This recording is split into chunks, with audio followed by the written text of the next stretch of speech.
Assalamualaikum warahmatullahi wabarakatuh.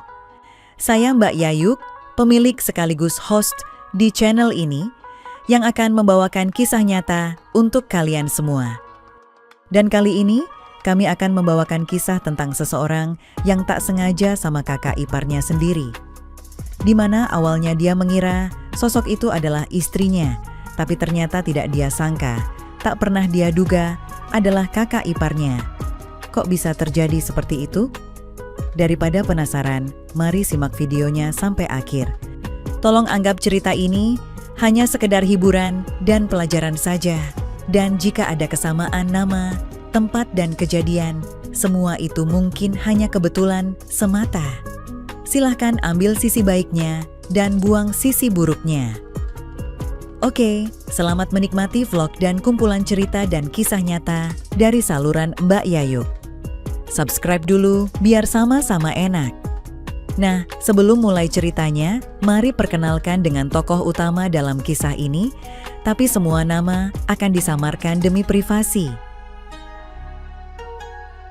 Dia adalah Aulia Pratiwi, seorang ibu rumah tangga yang baru mempunyai satu orang anak perempuan yang baru berusia 1 tahun. Usia Aulia pun saat ini baru menginjak 26 tahun, dan pekerjaan Aulia setiap harinya hanya mengurus anak dan membereskan pekerjaan rumah. Suaminya bernama Joko. Ia adalah seorang karyawan di sebuah perusahaan yang bergerak di bidang teknologi. Usia Joko pun tidak jauh berbeda dengan Aulia. Mereka hanya selisih 1 tahunan. Dikarenakan Aulia dan Joko dulunya adalah teman sekolah satu kelas, sampai akhirnya dia menikah dan dikaruniai momongan seorang anak perempuan yang sangat cantik.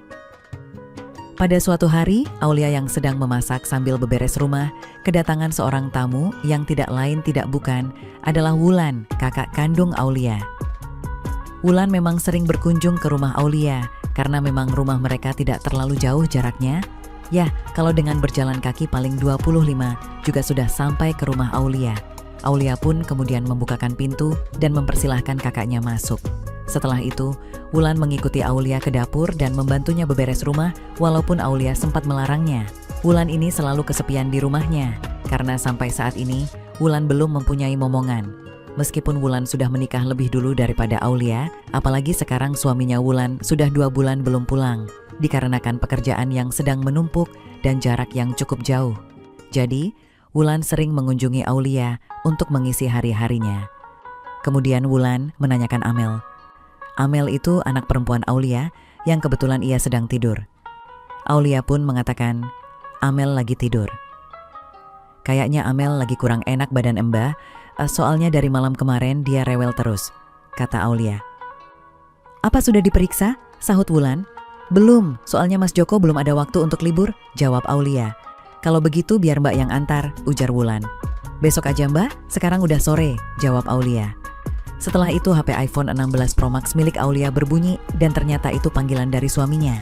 Kemudian Aulia pun menjawabnya dan ternyata Mas Joko mengatakan bahwa malam ini ia akan pulang larut.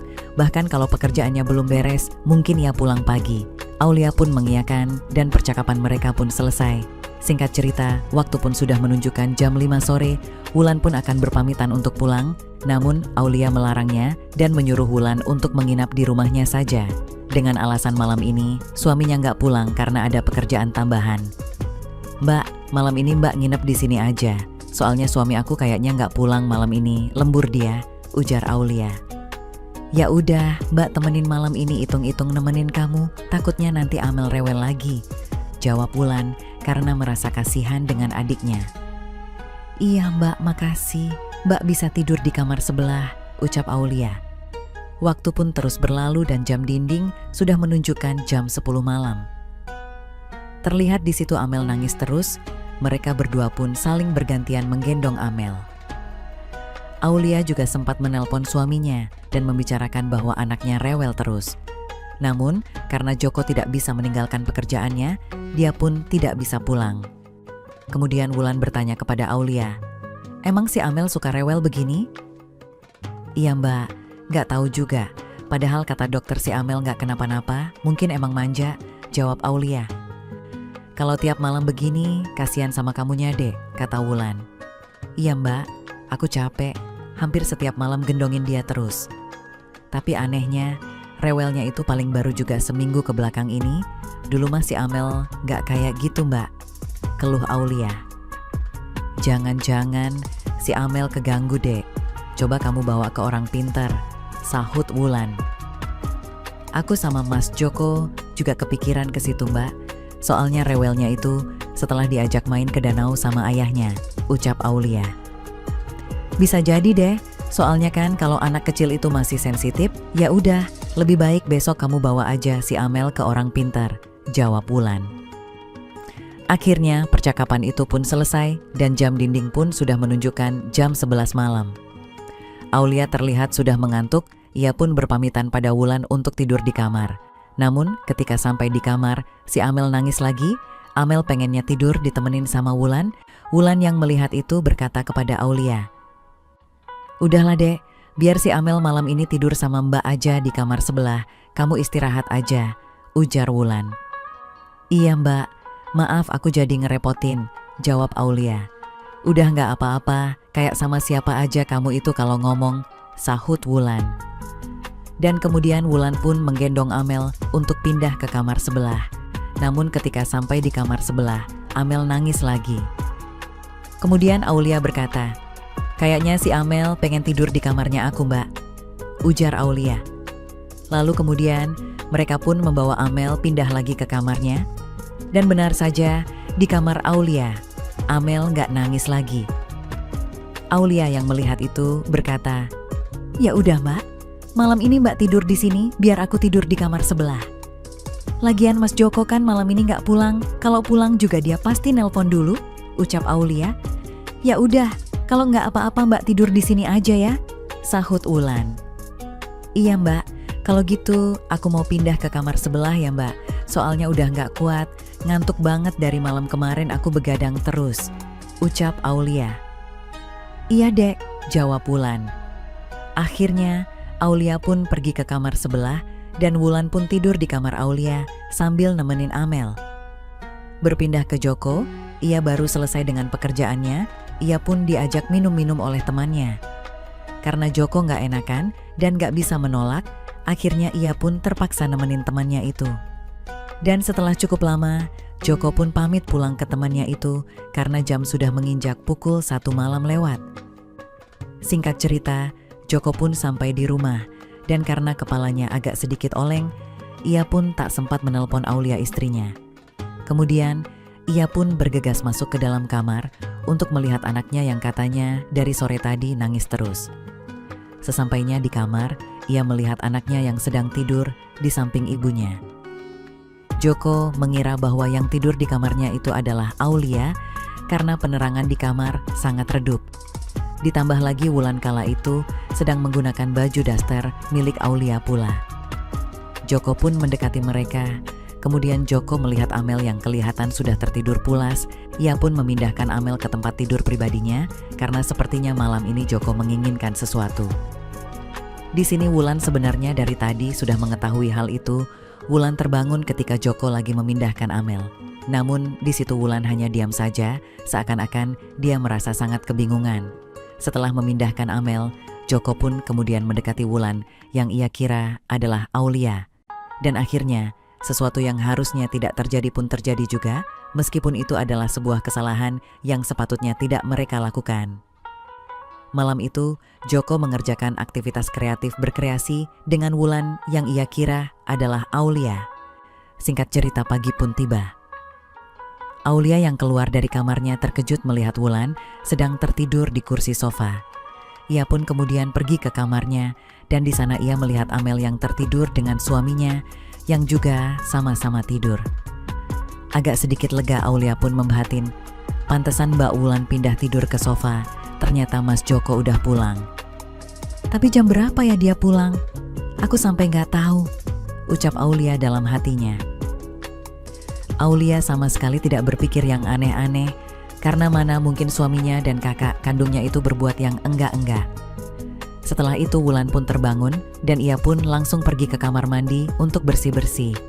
Selepas itu Wulan menghampiri Aulia dan mengatakan bahwa ia akan pulang dulu karena harus menyelesaikan pekerjaan rumahnya. Hal itu pun diiyakan oleh Aulia, dan di saat yang bersamaan Joko keluar dari kamarnya, ia terbangun karena tangisan Amel. Joko pun kemudian memanggil Aulia untuk segera membuatkan susu formula buat Amel. Kemudian setelah itu, Aulia pun berkata kepada Joko, "Mas, semalam pulang jam berapa?" tanya Aulia. "Kayaknya jam 1 malam," jawab Joko. "Kok kamu nggak nelpon dulu, Mas?" tanya Aulia. "HP iPhone 15 Pro Max ku mati, baterainya drop, jadi aku nggak sempet ngabarin kamu sayang," jawab Joko sambil tersenyum. "Oh, untung semalam aku ditemanin sama Mbak Wulan, jadi ada yang bantuin gendong Amel. Soalnya Amel rewel terus, dia nggak mau sama aku, Mas," terang Aulia. "Malahan, tadi malam tidurnya pun ditemenin sama Mbak Wulan, dan aku tidur di kamar sebelah," uar Aulia. Mendengar hal itu, Joko sangat terkejut.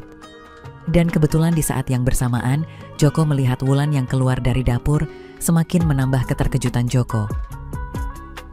"Aku pulang dulu ya, Dek," kata Wulan. "Iya, Mbak," sahut Aulia sambil beberes kamar. Kemudian Wulan pergi sambil melirik ke arah Joko dan tersenyum manis. Di situ Joko terlihat sangat kebingungan. Setelah Wulan pergi, Joko bertanya kepada istrinya, "Jadi semalam itu Mbak Wulan yang tidur di kamar nemenin Amel?" ujarnya. "Iya, Mas. Amel rewel banget sama aku. Untung aja ada Mbak Wulan," ucap Aulia. Melihat ekspresi aneh suaminya, Aulia kembali berkata, "Kenapa mukamu aneh gitu, Mas?" "Ah, nggak apa-apa," jawab Joko sambil berjalan ke arah kamar mandi. "Jadi yang semalam itu sama aku adalah Mbak Wulan. Pantesan rasanya jauh berbeda, kayak ada empot ayamnya gitu," batin Joko sambil bergidik dan masih merasa tidak percaya atas apa yang dialami. Tamat. Begitulah kisah antara adik dan kakak ipar yang bahkan tak terduga bisa terjadi. Emang benar adanya seperti kisah nyata lain bahwa ipar adalah maut. Oke teman-teman, segitu dulu kisah ini. Semoga teman semua bisa terhibur ya. Mohon maaf sebelumnya, di sini tidak ada maksud untuk merusak moral. Tapi kita sebagai insan manusia yang penuh dosa, hanya ingin berbagi pengalaman saja yang tentunya kami tidak menyarankan hal ini untuk ditiru ya. Terima kasih karena sudah mau mendengarkan kisah nyata ini. Sekali lagi, ambil baiknya dan buang buruknya, dan semoga hal seperti ini tidak akan pernah terjadi kepada kalian semua. Dan semoga kita semua dilindungi dari mara bahaya. Amin ya Rabbal Alamin. Sekian dan terima kasih. Sampai ketemu lagi di cerita-cerita selanjutnya. Jangan lupa like, comment, share, dan subscribe.